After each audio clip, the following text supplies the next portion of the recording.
Who is the SEO with the most tattoos? Which search marketer builds their own cars for fun? Who used to be a ballet dancer? It's time to go deep into the lives of your favorite search marketers. This is Behind the SEOs with your hosts, Yosef Silver and Mordy Oberstein. Welcome to Behind the SEOs, where we bring your favorite search marketers to life. My name is Mordy Oberstein. I'll be your host along with the great, the fantastic, the wonderful Yosef Silver. Hey, Yosef. How you doing, Mordy? It's been a while. It has been a while. You ditched me on the last episode, buddy. I apologize. I had a minor something to do with children. Yeah, I said that your kids kidnapped you. Issue. Was that true? Right. Did your kids kidnap you? It feels like it. I was wondering if we would get you back, but like piece by piece. Yeah. No, I'm right. here. I'm here. I'm glad you're back. I missed your birthday. Happy birthday for this week, Mordy. Thank you. Appreciate it. I find birthdays awkward, by the way. I'm never good at about my own birthday. Other people's birthdays are fine. Just my own is kind of like weird. I didn't do anything. I just came out. Let's be honest. Right? Okay, too technical. Anyway, we have a wonderful guest for you. I keep forgetting that we're recording so you can already see her. I keep forgetting that we're not just doing audio. Brittany's sitting here awkwardly. Yeah, like, hey, we are such pros. Like, you know, like when I do like Edge of the Web, like they bring you in. They have like the screen and it's just the logo, and then they bring you in. We're not that advanced. Clearly. If you're not watching this, you're listening to this, we're being joined by the absolutely fantastic, the famous Britney Muller. How are you? Doing well. What an intro. Oh my gosh. Really? I felt I could have nailed that better. Thank you, though. That was like a double axe. I could have totally done a triple. For you figure skating aficionados out there. So I think, Brittany, you are perhaps one of the most connected people I know nationally, because you've got roots in Minnesota and then connections in Denver, and then obviously you were in Seattle for a long time. So where's home today? Yeah, when will this episode be airing? Like a month. So the first Thursday of every We're very efficient. All right, so we're talking. Well. So are you moving? Should we talk about that? This will go live early April. First Thursday in April. Cool. So by that time, I will have relocated to Minnesota. Ooh. To be closer to family and friends back home. And yeah, that will be sort of my new home base for a while. That's awesome. And you waited till after the winter and snow to move. Trying. Yeah. Trying. I had an uncle who lived in Minnesota for a while. He was a professor, like the nutty professor, literally. And he like bounced around from state to state, but his favorite was Minnesota. Minnesota and Montana were his favorites. Hell yeah. Was he the coolest? Looking back at it now, he's probably the most bizarre person I've ever met in my entire life. But as a child, it was really fun to watch. Yeah. It was like, imagine like your uncle was like, I don't know, like the Rockettes, but it was like on like 24 hours, 7 days a week, except you only saw him like once a year. But yeah, it was interesting. I've driven through Minnesota on the way to and from Wild Rose, Wisconsin, a couple of times, twice actually. But that is my only reference point. Probably layovers. I imagine I've seen the airport a lot. Yeah, Minnesota's built a hub. You guys have to come check it out. I'm such a New Yorker. I like East Coast. Like I've dabbled in the middle of the country. I've like been to Annapolis, been to Ohio, stopped over in Chicago. And now you live in the Middle East. Yeah, now I live in the Middle East, so serves me right. Thing. It's the other New York. Yeah, but it's just like, you know, it's just like Kansas here. Sounds like it. Yeah. Yeah. Wait, so you're launching a whole new thing. This is what I hear from Yosef.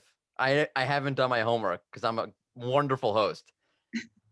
But that's why we collaborate so well. Yeah, but I know we're supposed to plug it.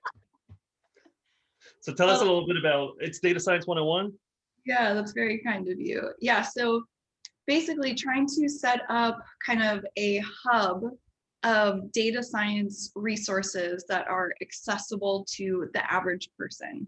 So kind of, you know, distilling the information and making it really, really easy to understand without technical background, formal education, all that stuff. So super excited. That's very cool. Your interview with Kevin Indig about machine learning was one of the most fascinating interviews I've ever watched. Really? Yeah, I love that episode. I love Kevin. Yeah, I love Kevin.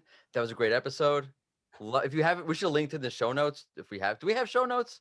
I feel like we do, right? Yeah, we do have show notes. We should definitely link to that. I'll send it to you, Yosef. It's awesome. Thank you. Absolutely. So what did you like about it? I always like the machine learning side of SEO. I think it's really interesting. And don't ask me to repeat any of the specifics that I learned from it because I watched like a year ago. But I remember walking away like, wow, like I actually understand like the underpinnings of that a little better than I did before.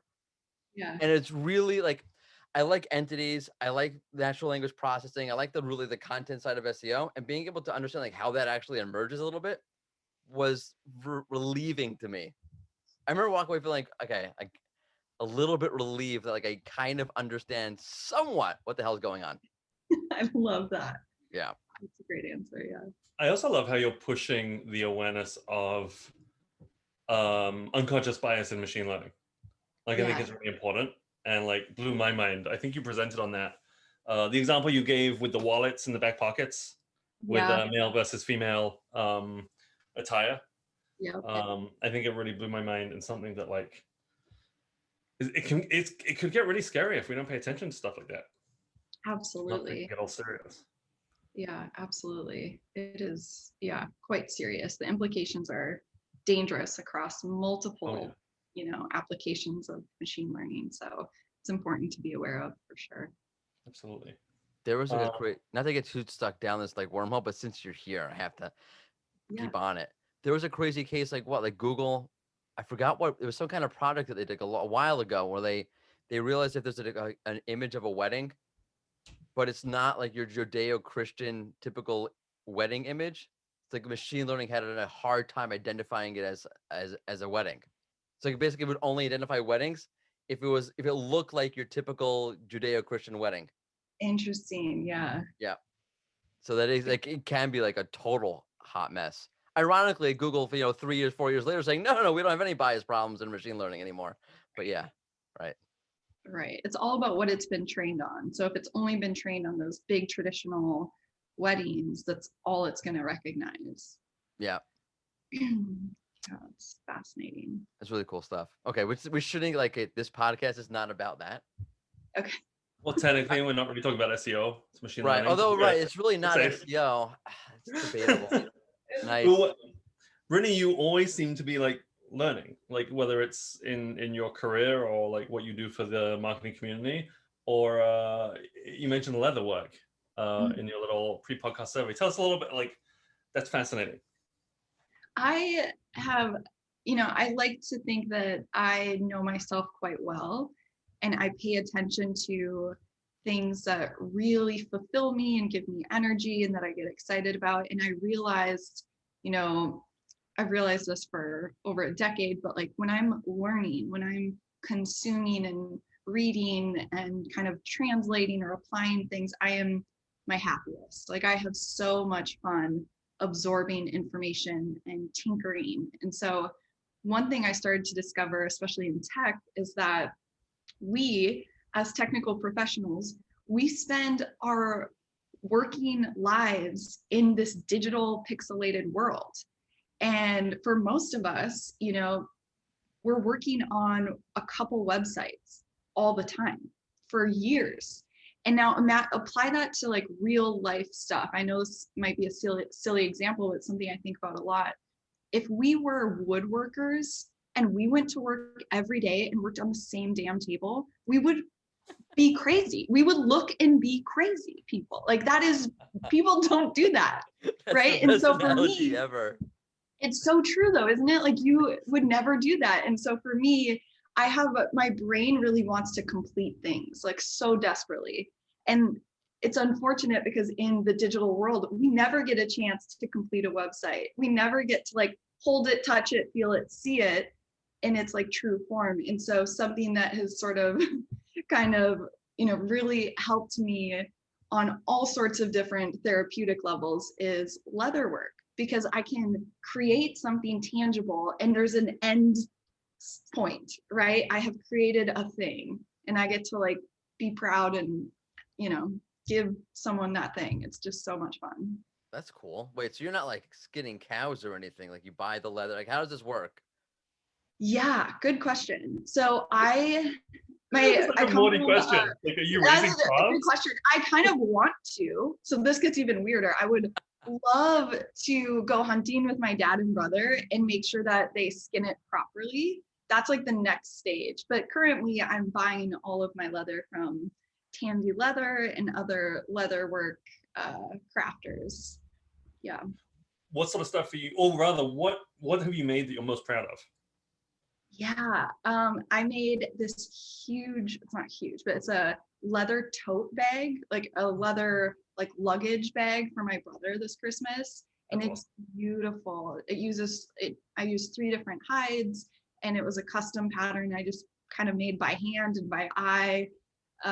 So super fun, but I make like these big purses and totes and wallets and passport holders and watch straps, like you name it. I can That's amazing. kind of That's so try cool. to put stuff together. It's so much fun. And it's so cool because all you need to know are like 4 things and you can kind of make whatever you want. It's really fun. What are the 4 things?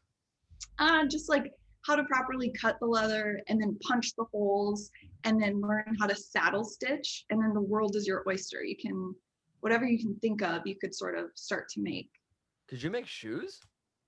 So that's so funny. I was just packing up my leather stuff and I have stuff to make sandals. Nice. Because I really want to make these like gladiator sandals that I've just Nice. been obsessed with for years. But yeah, that's kind of my next step. That'd be amazing. Yeah. I really like how you framed it though, with like the website and the table comparison. Like a few years ago, I took up pottery, and I Nice. totally get like the therapeutic aspect of it. I paused though because like I ran it, like I had so many things. Like I had so many, like I just kept making bowls and plates and cups. I'm like, okay, I need to like my kids need to break some more of a dining ware before I can like go back and like, like I kept giving it out to people. But I like that idea of like that finality of the creation and like the end of the project, because when you throw a bowl or make a tote, there's a point at which it's just done. Yeah. You can't go back and like add another strap to your leather bag. I mean, you could, but you shouldn't. So I love that. I kind of feel like that's why I like writing content. Like no matter what, like I always end up back to that in some way, because you feel like you've actually like done something.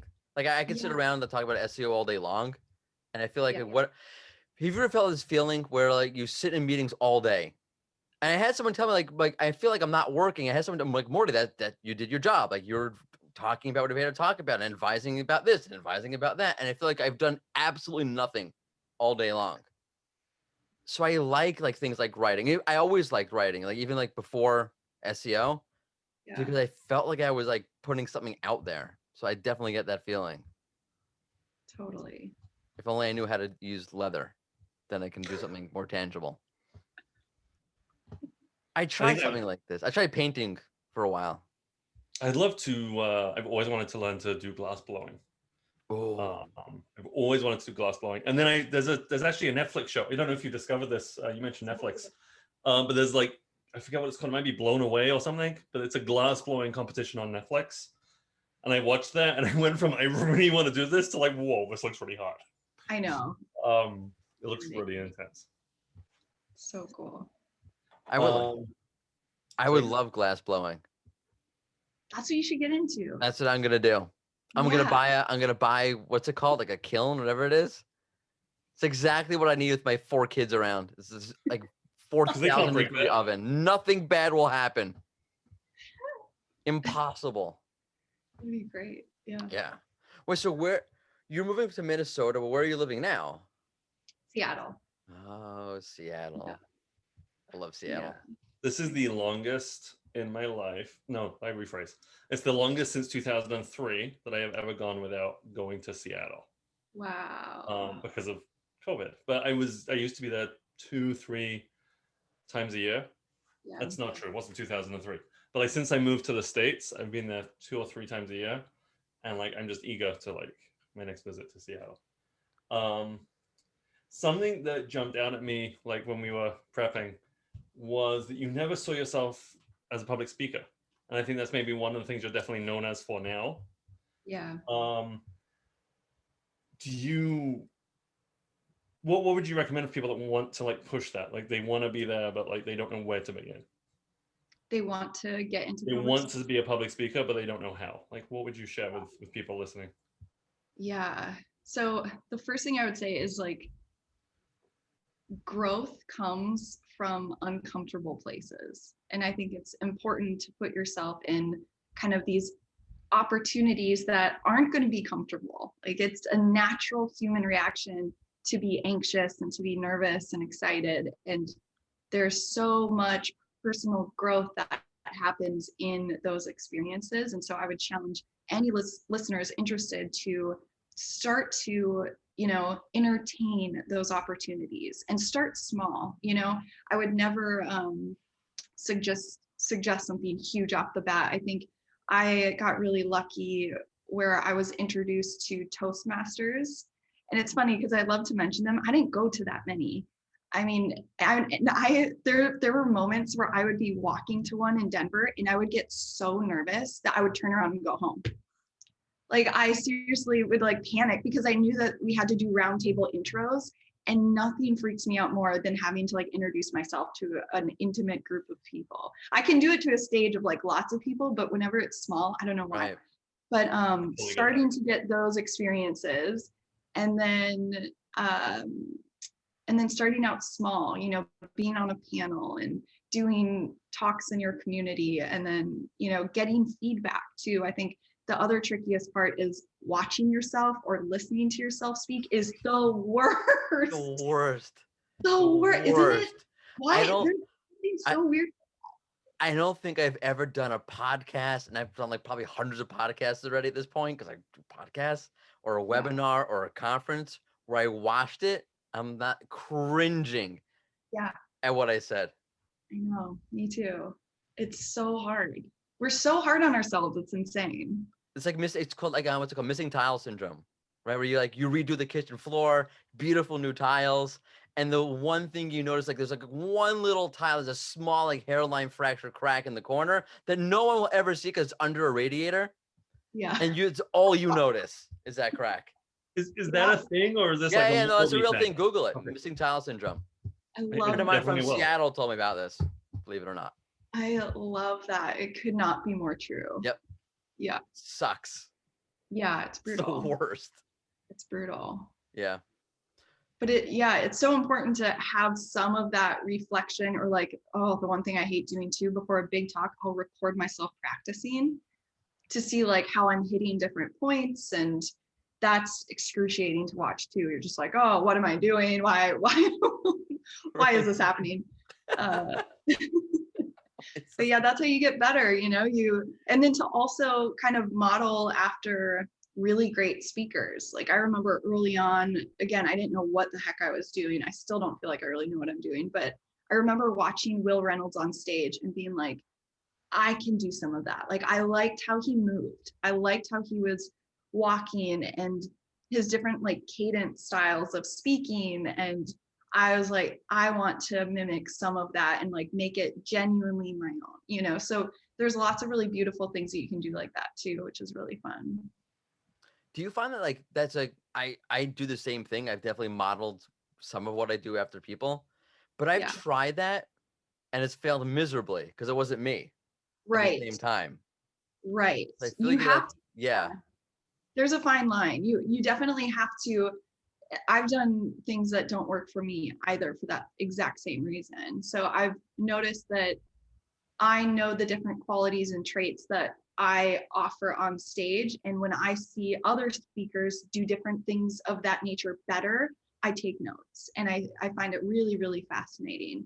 There's another kind of quick, funny example to put things in perspective for those listeners who are like trying to learn. I gave a talk at Leads, at Search Leads a couple of years ago.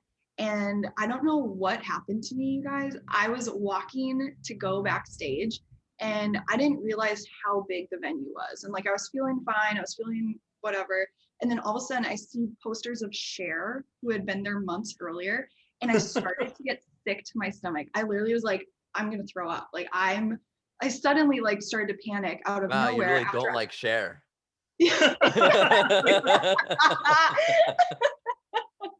Cher really creeped me out. No. I hear that. Yeah, I don't know what happened. I just started to panic and like I had to like I remember going to the bathroom and like trying to like kind of straighten myself out and being like, oh my God, it's fine, it's fine, it's fine. But there was a moment where I really didn't know if I could get on stage. And the amazing part is once you do get up the courage to just get on stage, almost always that dissipates. And you're like, oh, I'm alive. I'm still breathing. I'm not dying up here. It's fine. Like, let's go. And then you kind of, at least for me, I put on this like entertainer hat. Like, it's really important to me to make sure everyone's like having fun and engaged and interacting and getting something out of the experience. And so I go on to give this talk that ended up being scored really, really well. And then this group of young women, about 8 or 9 of them, come up to the stage afterwards thanking me and telling me that they had all joined a public speaking class in London where they watched some of my talks. And it was just the funniest thing, because I had just been in their shoes not that long ago, like literally just years before. And so to hear them say that, I was like, ladies, like that is such a huge compliment, but I am no expert. Like I literally almost shit my pants before coming on stage today. Like I was this close, but that's very kind of you, so like putting it in perspective to these people who are like, oh my gosh, she's on these big stages and, gets these great speaker scores occasionally. Like she must, I still panic. I still have those freak out moments. And I still am oftentimes like, what in the hell am I doing? Right. I have a mental image in my head of like various friends I have who are speakers who like go through that, and you go through that before you get on stage. But also what you said as well is like, it's kind of that balance between an introvert and extrovert, where you're happy to be on a stage in front of 3,000 people, but do not put me at a table with 4 strangers, please. I don't know. Yep. Same. Totally. Yeah. And like, I'm thinking of like 4 or 5 different people who like, that's the sentiment. Like it's like the stage is the happy place. But you know what? When you've got those lights in front of you and you're sharing, it's a conversation. And totally. You're also, I mean, I've been in the audience and heard you speak a number of times. I think you're a natural. Not diminishing any of those feelings that you have before you get on stage, because they're absolutely real. But you know how to present and bring it.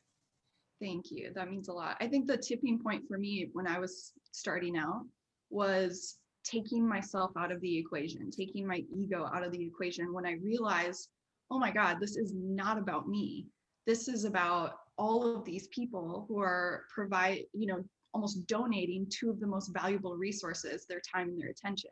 It is an honor and a privilege to be able to be on stages and be a catalyst of this information. And the most beautiful part about that is truly, like, it's never about you. Even when I get asked questions about my background, or, I'm constantly thinking, what are the ways in which it might be of value to someone sitting in the audience, Right. And then they elevate my ideas tenfold every time. That's the part that I've missed the most this last year. Was like, I don't miss being on stages, quite frankly. I don't miss preparing for speeches at all. What I miss is interacting with attendees afterwards and hearing their stories and hearing how they're trying to apply different things to their work, or what they're kind of hung up on, or cool ideas they have. That is like the fuel for the speaking right there. 100%. I totally agree. And we have such a sense of community in the digital space. And like, that is perhaps one of the hardest adaptation. I mean, the whole human contact adaptation of the last year, gosh, it's a year already, is a massive challenge. But those, I mean, there are stories, I'm sure you have many memories of conferences, but there are conference stories that like will stay with me forever. I'm feeling nostalgic. Let's all shed a tear for conferences. Yeah. I will say, like, I do like the silver lining is, like, I have an excuse out of every single social obligation now. There's literally a pandemic. I can't go anywhere.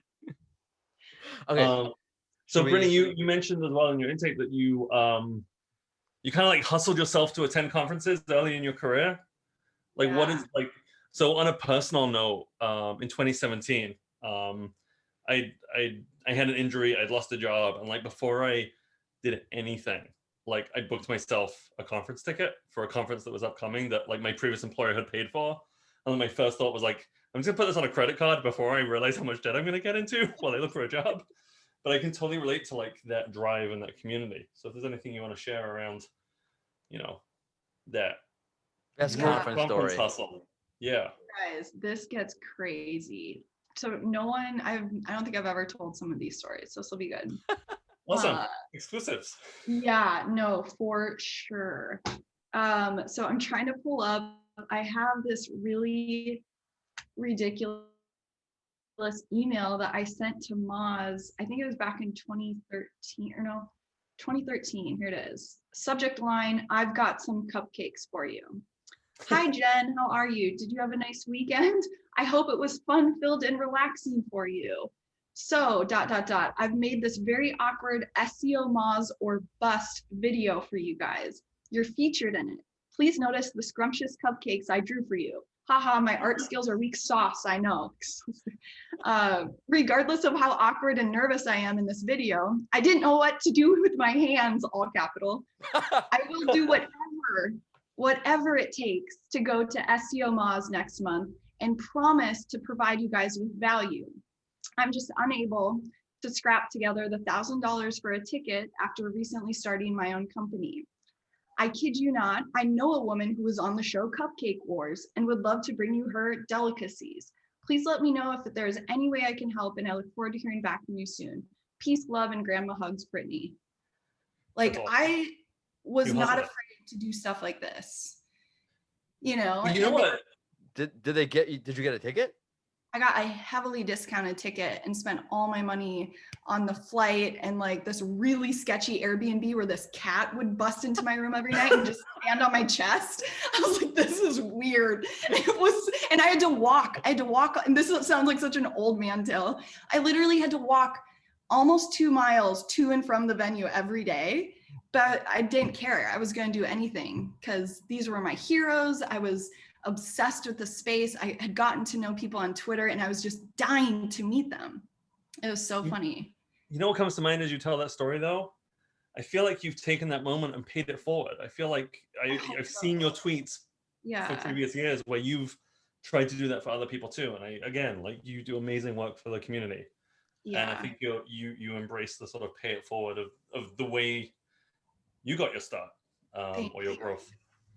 Yeah, I try really, really hard to help other people do that same thing because, the other crazy kind of starter story was I really wanted to go backpacking around Europe. And I had this kind of midlife crisis of when am I going to be able to do that? And so I reached out to SearchLove, and I could only afford to stay at this really sketchy hostel downtown London where I shared a bedroom with 3 guys who were from all different parts of the world. And 2 of them didn't get along. And so I'm in this like weird, sketchy. That's weird. Yeah, it's super weird. And then I would get up early every morning because I didn't like putting my makeup on and stuff in this like co-ed bathroom that we all shared. And so I would sneak downstairs and kind of break into this bar's bathroom. And so it was like this old time pub in London and it smelled terribly. And I'm like, how am I going to show up to this conference looking professional and like I have my shit together when this is where I'm staying?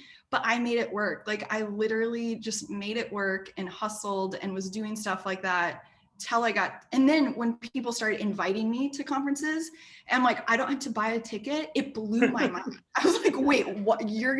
Some of you are going to put me up in a hotel? Like this is crazy. That's awesome. Do you have like crazy speak requests? Like, please make sure there's a crazy cat in my hotel room. Right. No more crazy cats, I swear. Oh man. But yeah, wait, did you bring the cupcakes though? To Moz? They said they didn't need it or something. Yeah. That's ridiculous. Yeah. Someone who offers you free cupcakes, you take them. Yeah. Okay, so I have this. Well, we have this. I have this little section of the show I call rapid fire questions. They make absolutely no sense. I have no idea what goes through my mind while I'm writing them. I take no responsibility for this, and Yosef's like looking nervous. This is when I like leave or mute myself or just second guess if I want to be on this podcast anymore. Wait, do you want to take some of them, Yosef? Let's alternate. Oh, that's alternate. I'll start off with Number one. Yeah, I'm like debating. Should I say that one for last? Nah, let's just go for it. Okay. You can answer really quickly. You can answer really slowly. You can go on a tangent. It's all good. Okay. But the first question is, hit the pavement or hit the bottle? Ooh, So sometimes they're thinkers. they are.